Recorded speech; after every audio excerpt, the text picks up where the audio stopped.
Hey everyone, welcome back to another episode of the Athlete CEO podcast. I am your host, Erik Averill, and I'm joined by my co-host and co-founder of AWM Capital, happens to be my older brother as well, Brandon Averill. And at AWM, we're on a mission to help our clients maximize their net worth, ultimately for the biggest impact on their families, communities, and world at large.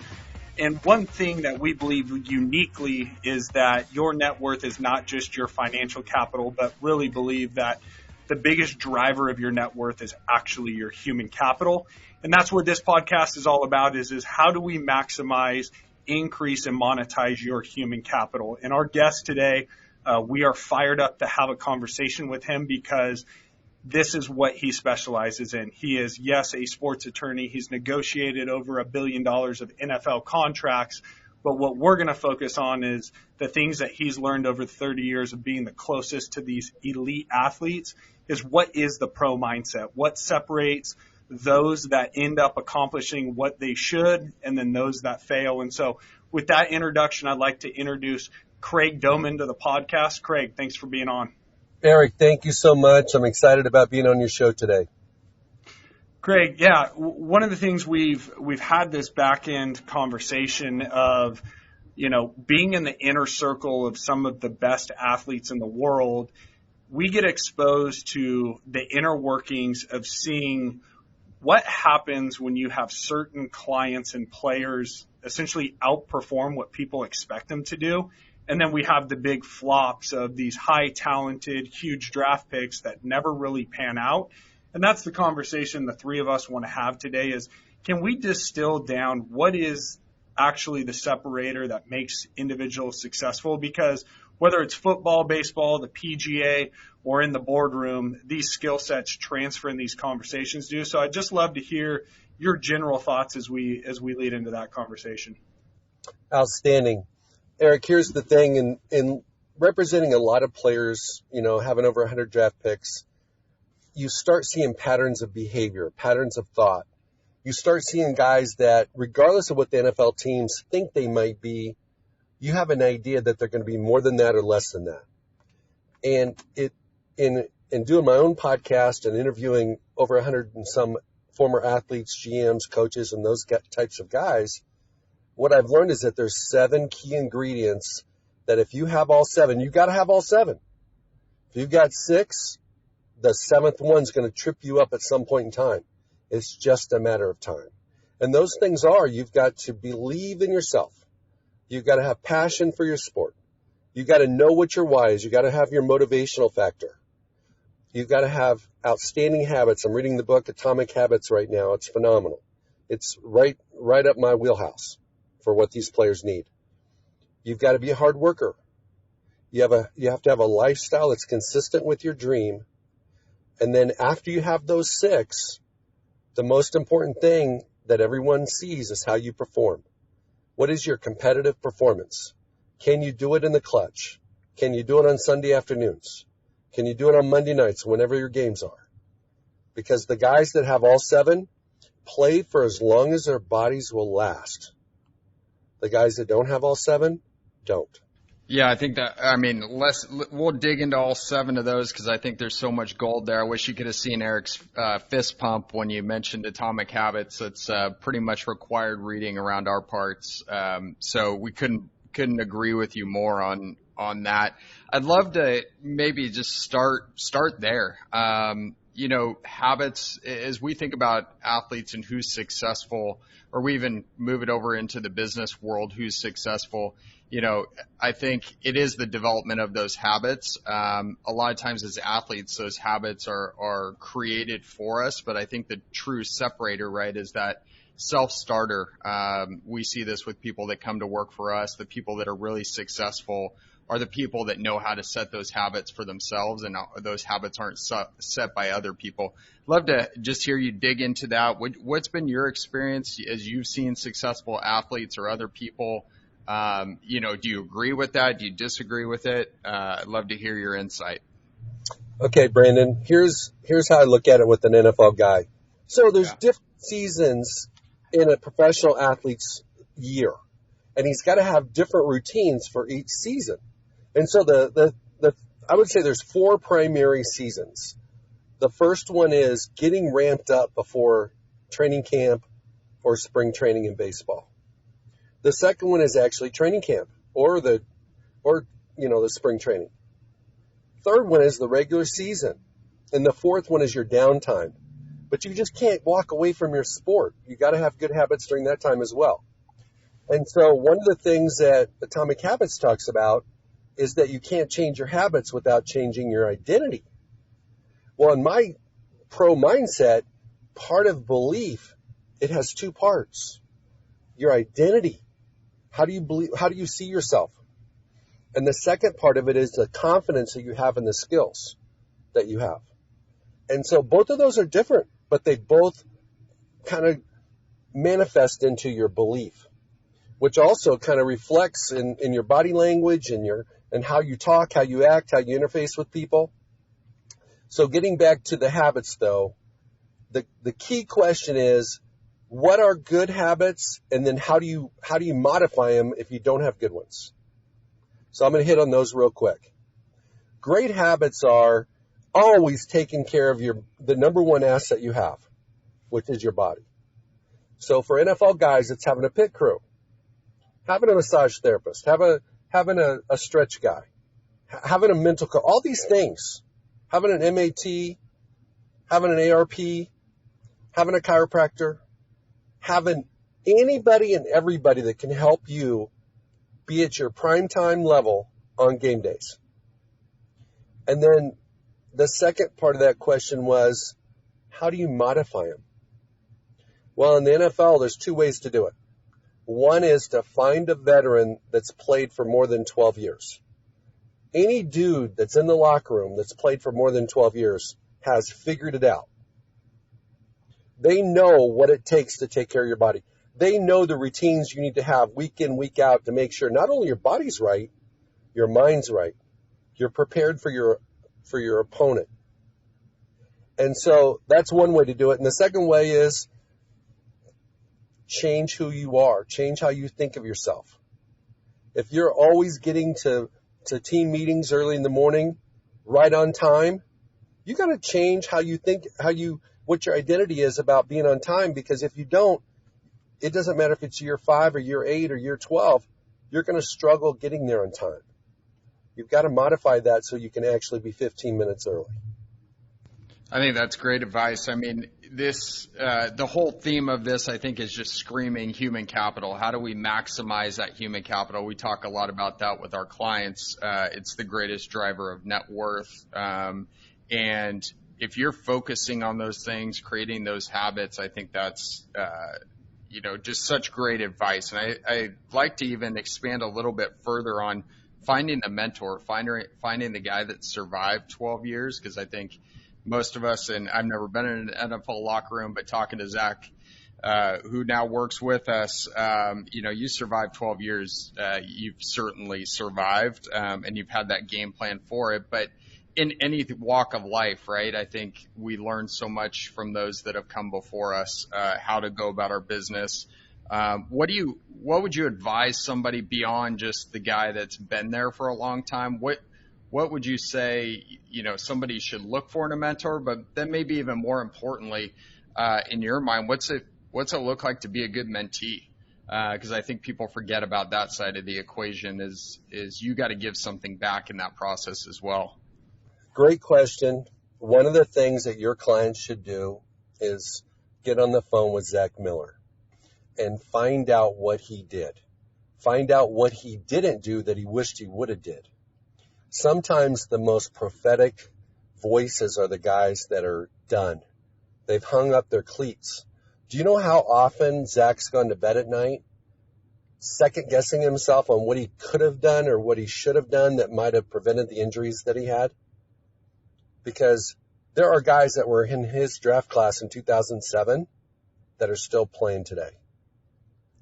And I'll bet you if you gave Zach an opportunity to go make $10 million playing in the NFL today and going to practice today or come into the office, he would rather be in the NFL today. And so those guys have invaluable perspective and expertise. So you seek out people that have been there. And then the second thing is you're not looking for the guy in the locker room that's got the biggest paycheck. You're really looking for the guy that's got the longevity because he does everything right.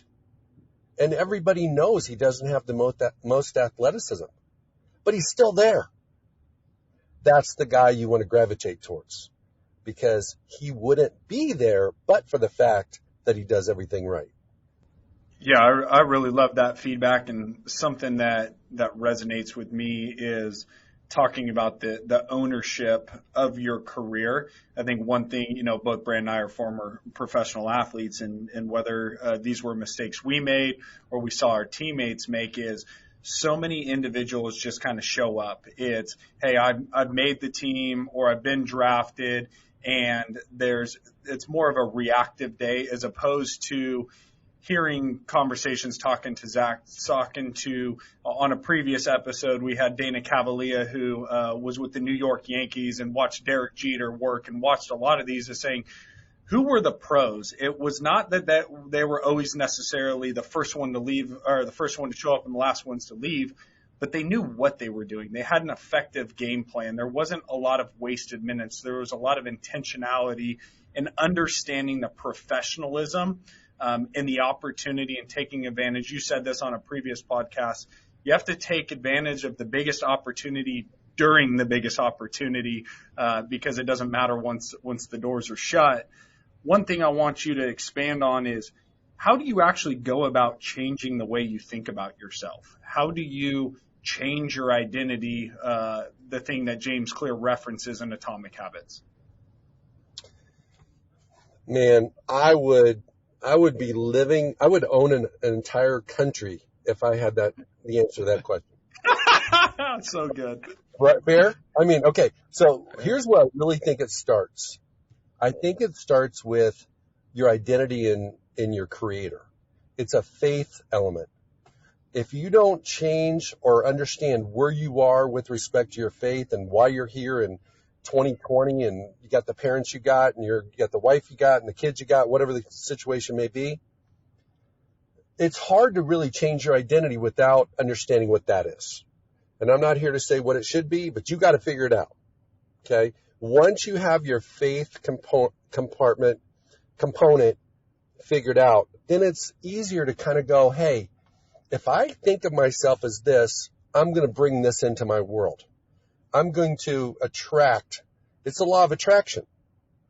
If I change my identity through the law of attraction, I'm going to attract different things. And I do want to attract different things. So I think you used the word intentional earlier. That's one of the most important words in the English language. Are you just kind of going with the wind? Are you going to make your own way? And I think for professional athletes, because their careers are so short, every single thing they do, even when they decide to go on a vacation in the off season, it should be intentional. Everything they do should be intentional. If they're going to take a break for a couple weeks, give their bodies a break, it should be intentional. They shouldn't just wake up one day and go, oh, I think I'm going to take off for a couple weeks. So I think they have to treat themselves almost like a corporation that's got a limited shelf life. And the revenue is going to end from that sport at the end of their career. What do they want to accomplish between today, point A, and point B when their career's over? Yeah, that's great. And that translates to all of us, right? I think waking up every day, of having the intentionality of understanding that this life is a gift, right? And we all know this, we're not promised tomorrow. 2020 has reminded all of us we have far less control than we think that we do. And so having that intentionality, having that understanding, and I think another book that comes to mind is High Performance Habits by Brendan Bouchardy. He parks on the importance of clarity. I think one thing listening in to conversations you've had on your podcast, and for the audience, just a reminder, Pro Mindset is Craig's podcast, and you guys have to check it out. Of course, we're going to put all this in the show notes if you guys go over to athleteceo.com, because I know you guys are probably scribbling notes, but if you're in the car and you can't, all of that's going to be accessible on the website. But this clarity of understanding, defining what it is that you want to accomplish. Can you talk about, over the 30 years you've worked with these young kids coming out of college, how do you help them start to provide clarity beyond like, oh, I just want to be a football player? Is it more of a refinement? Can you just talk about the process of how you mentor so many of these players through that situation? Well, it's really a Stephen Covey approach from the standpoint of begin with the end in mind. And I ask the guys, when you look in the rearview mirror and your career is behind you, what do you want? What impact do you want to make? What kind of bank account? I break it up into 4 things. Everybody wants to have a fat bank account. So money. Okay. Everybody wants to be able to play with their kids. Health. This life is about relationships. Without relationships, we wouldn't even want to do business. Okay, that's what COVID has shown us. We need to have interaction and we need to have relationships. No one on the planet understands what you guys have gone through as professional athletes, no matter how long you played, no matter what level you played, than other guys that have done the same thing. So wouldn't it make sense to maintain longer-term relationships with those people that you were on bus rides with, you were in the trenches with? And then the 4th thing you want to have is you want to have opportunities. The platform of a professional athlete is very revered by the general public. CEOs will go to dinner and lunch with you now when you're in the NFL or if you're in professional sports. The day after you're gone, the day after you get waived, fired, terminated, whatever the case may be, they might make time for you. So how much can you capitalize on the opportunity as a professional athlete during that time so that you have genuine friendships and relationships with CEOs and different people of influence in your community, so that when you're done, you've got places to go? Yeah, I love that summary of looking with the end in mind. I think it also brings me back to something I read the other day, and it's really the illusion of choice, right? And if you start with the end in mind and you decide that these are your priorities and you have a clear articulation of what you want, then all of your choices to get there are already made for you. And, you know, I think that's just a powerful process to go through. And what a great summary, those 4 points. I mean, each of them we could certainly riff on. I mean, with the health, another kind of big podcaster, big person out there, Peter Attia, talks about the Centurion Olympics, you know, keeping your body ready. I mean, for athletes, we already have such a head start, right? And then you retire, don't let it go. You know, that's equally a challenge. But, you know, the opportunities, let's go there for a little bit, because this is something we preach quite a bit as well. I mean, we talk about the winter meetings for baseball with our baseball guys. You know, it's a sad sight every year. We see multiple ex-players roaming around looking for jobs, and it was clear, right? They either didn't do the things the right way, and so people don't want to talk to them at that point, but more likely they just didn't take the time and the opportunity that sat in front of them throughout their careers. As you've advised, you know, the clients you've worked with to seek out those opportunities, you know, how have they gone about that? Who do you comes to mind, and maybe not naming that person, but what was their process for maximizing on those opportunities? Well, I think the first thing is for the players to determine what their passion is after their sport's over. Once and they already know what it is. Maybe hunting and fishing, could be golf, could be the sport they're in. They want to stay in touch with the sport they're in.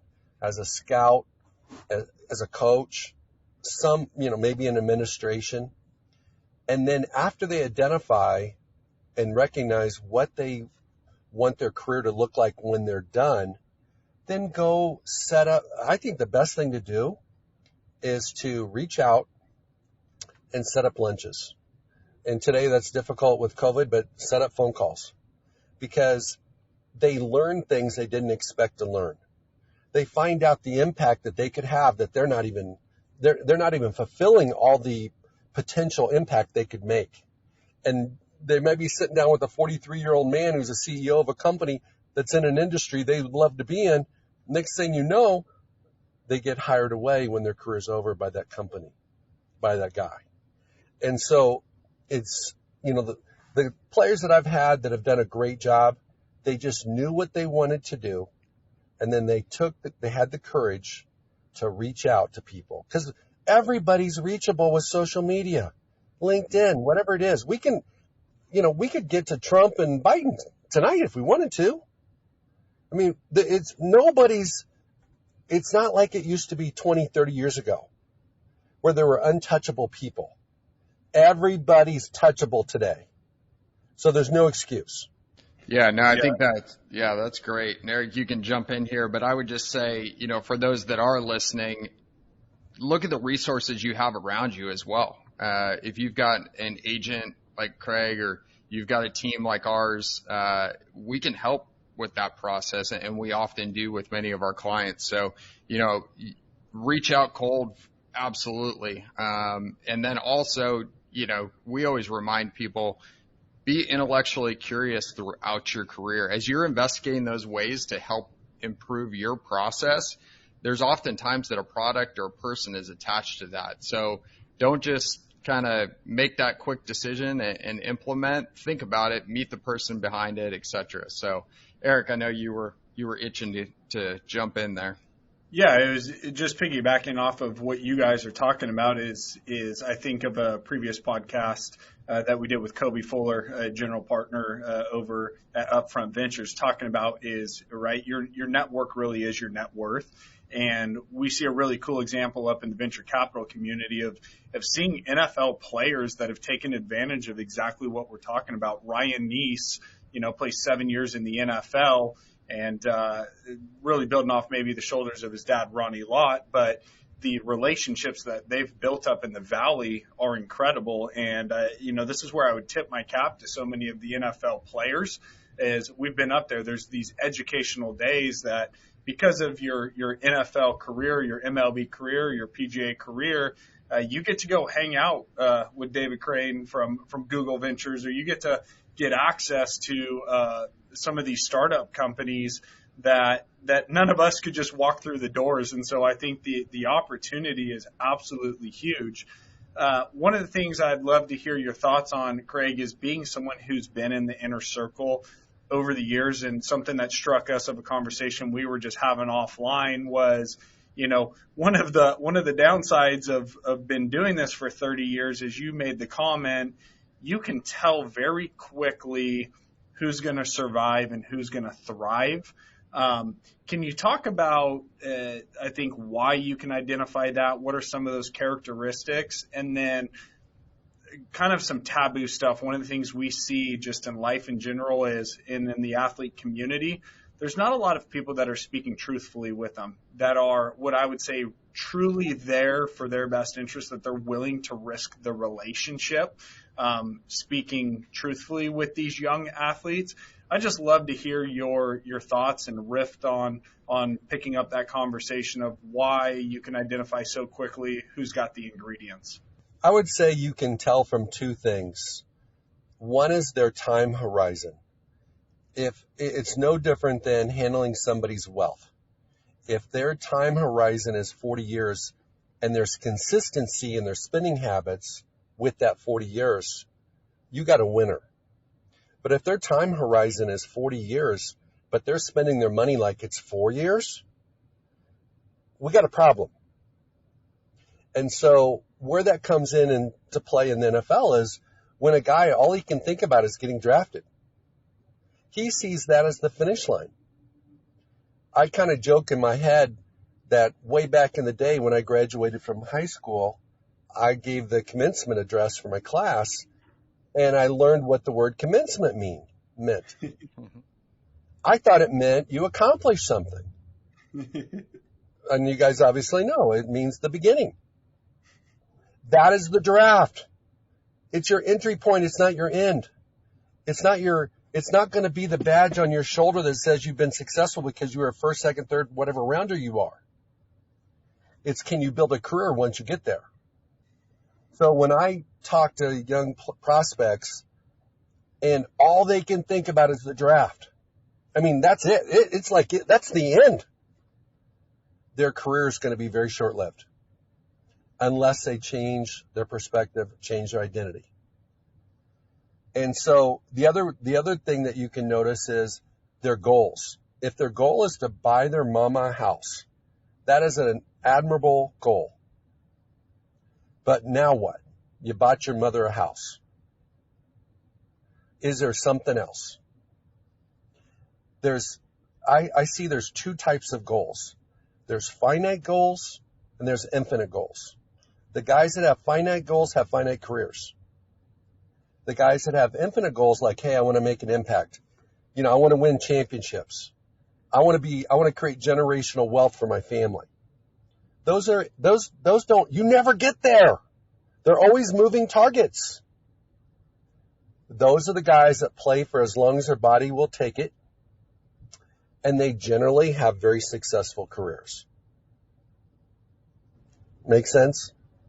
Yeah, makes tremendous sense. I mean, especially for us at AWM Capital, the multi-generational wealthing really hits. I think one of the things that we talk about, right, is, and this is Atomic Habits, it's more of a mindset and a lifestyle that if you have too concrete of finite goals, you actually you're not happy, right? Like you're not happy until you make enough money to buy mom a house. But once you buy mom's a house, it's done if that's all that's driving you. So it's really about, how do I have this mindset of what am I chasing? What are my values? What do I stand for? What's the impact? And I think that's really the conversation that we get excited about when we're working with our clients is, what's the impact you want to make? Whether it's what's the impact on the league that you're playing in, the family that you're a part of, the community you're a part of, or, maybe there is some injustice in the world that you want to join that fight and tackle together. Is what we found, whether it's the business owner, the athlete, exactly what you're saying, Craig, is if you have an impact above and beyond yourself or some material possession, those are the ones that thrive. And so that's super helpful. Can you talk a little bit more about just what is a real relationship between an advisor and a client? And I mean, from an agent to a player, that we can talk, of course, contracts and marketing and XYZ, but if you're building your board of advisors, if you're a young person walking into this complex life, what should they be looking for in the team that they place around themselves? That is a great question, and I'm going to tie that in with the second part of my answer to the previous question. It's your circle of influence. Depending on a player or prospect's circle of influence will determine how far he goes. So now let's go to your question. Your question is, how do you build a team? What are you looking for? What are the attributes? What are the pros and cons? All those types of things. And the answer is the people that make you feel uncomfortable because they're telling you the right thing. The people that are not yes men, because typically the posse and the circle of influence are the yes men. They don't get to go fly on vacation. They don't get to stay at the resort for free unless they say yes. They don't get to stay in your circle unless they say yes. The players that are the smartest are find a panel of advisors that don't always tell them yes. Tell them no and tell them maybe. And the maybe depends on how long you want to play. Depends on how much financial impact you want to make. It's not yes all the time. Yeah, I think obviously fantastic insight for a young player as he starts to build around him. And I think, can't emphasize the point enough that kind of circling all the way back, if you've done that exercise, if you're looking at the end of your life and you've found that you want to have some significance in your profession, if you want to have some significance or impact within your family, your community, etc., having that support team is just a non-negotiable. And so going through that process to select those people and really understanding, how are they going to hold your feet to the fire, and put your interests ahead of theirs a lot of times. And I think that's where the yes and no certainly comes in. We see that far too often. But what an important point. Kind of circling back on just, goals and having that vision for the future, reminds me of, in business, a lot of us know this, but the OKR process, John Doerr and originally Andy Grove at Intel, but it's what Google's been built upon. It's what Facebook implemented, a lot of the highest growth companies in the world, but I think it also could apply to the athlete. I'd love to have you just expand again, like, we've hit on habits. What are those daily things? What are those routines that are going to make us successful in each season? But, how would you advise somebody that's looking and said, okay, I did the exercise. I know what I want at the end. I know the habits that I kind of need to be successful in this realm, but what about the in-between, the goals? And, am I picking just, numbers and statistics? Am I picking process? How would you help somebody go through that process? First and foremost, especially since you guys are in the financial world, I would sit down with the young man and ask him to write himself a check that he gets to cash when he retires, and tell him to dream big. And let's say he writes a $50 million check. You have him actually write out a $50 million check from his account to him and put it in his wallet. And when his career's over, let's see if he can cash it. Okay? Because it will totally impact how he behaves, how he spends, how he thinks, how he performs. If in fact and you remind him, dude, you going to be able to cash that $50 million check? He wants to go buy his 17th car. He wants to buy a house for his third cousin. Is that going to help you cash that $50 million check? And the answer is obviously no. Yeah. Okay. But let's go back to the question, which was, how do you help a young man in the goal process, in the visioning process, in the dreaming process? Well, candidly, that conversation is a lot of fun and it's easy because everybody likes to dream. Everybody wants to be their 8-year-old self. The hard part is when you ask them, how are you going to get there?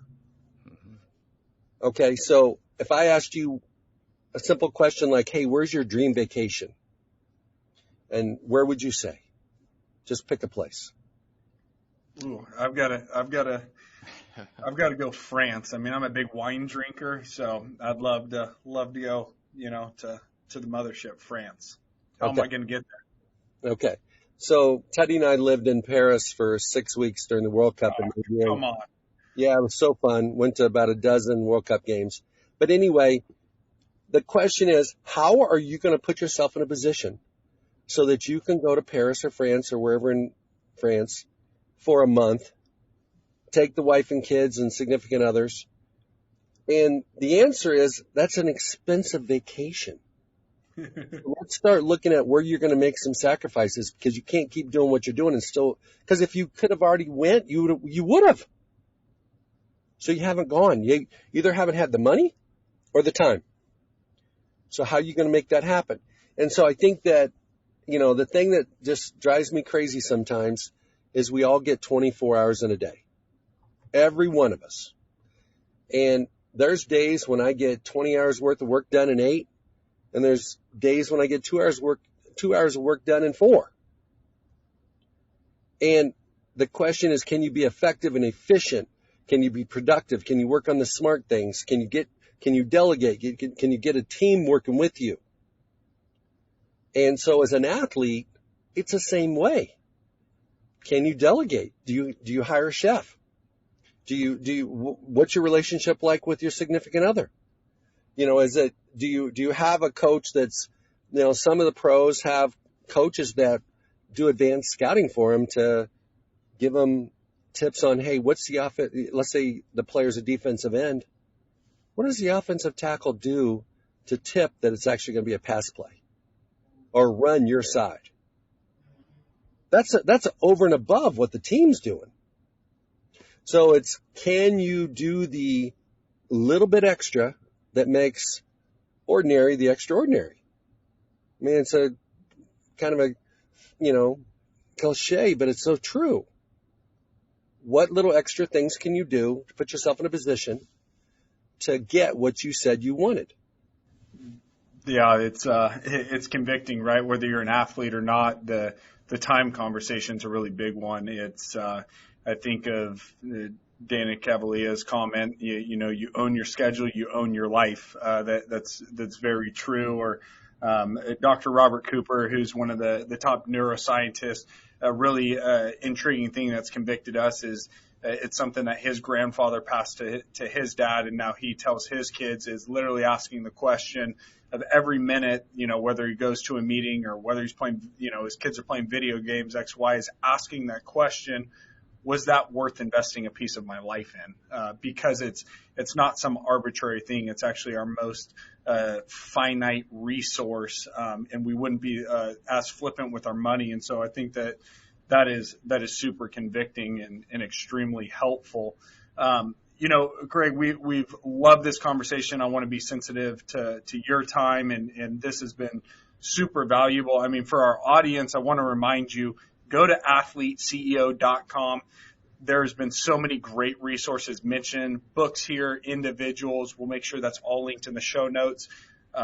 Make sure you sign up for that newsletter, because that's how we're going to make sure you guys are getting all of these updated resources that we've talked about. But Craig, if you could leave our audience kind of with the big takeaway, that one of my questions I always like to ask people is, if they didn't get a 40-minute, 30-minute conversation with them, but you only get to have a 2-3 minute conversation to leave an impact on an individual you're going to have, what's the advice that you would leave with a young, NFL player if you were just having a 2-5 minute type conversation with them? It would be the same conversation I had a couple nights ago with my son, who's a fifth-year senior at the University of Nebraska. Be all in. Have no regrets. This is it. Nothing is promised after this season. And when, I played the bring the future to the present. The future is you're done. When you look back, if you're all in and you do everything you're capable of doing, and whether it's leadership, whether it's preparation, whether it's, culture with your teammates, camaraderie with your brothers, it doesn't matter what it is. Be all in, give it everything you got, and have no regrets. Wow, couldn't have said it better. It reminds me of Ronnie Lott's motto of exhaust the moment. There's this reminder that this is not the dress rehearsal. You get one life, you get one ride, and so love that, Craig. Thank you so much for your time. Once again, audience, you guys have to go check out the Pro Mindset. I think one of the things that has become very apparent, this is not just a conversation from someone who's calling themselves a life coach, right? This is a practitioner. This is lessons and truths from in the trenches as a dad, as a husband, as a business owner, as a mentor for 30 years to some of the best professional athletes in the world. And so Athlete CEO audience, thank you guys for your time, your attention. And please, if you guys have any comments, we'd love to hear from you guys over at the website, or make sure you are leaving a review on iTunes for us. And until next time, stay humble, stay hungry, and always be a pro. The information in this podcast is educational and general in nature, and does not take into consideration the listener's personal circumstances. Therefore, it is not intended to be a substitute for specific, individualized financial, legal, or tax advice. To determine which strategies or investments may be suitable for you, consult the appropriate qualified professional prior to making a final decision.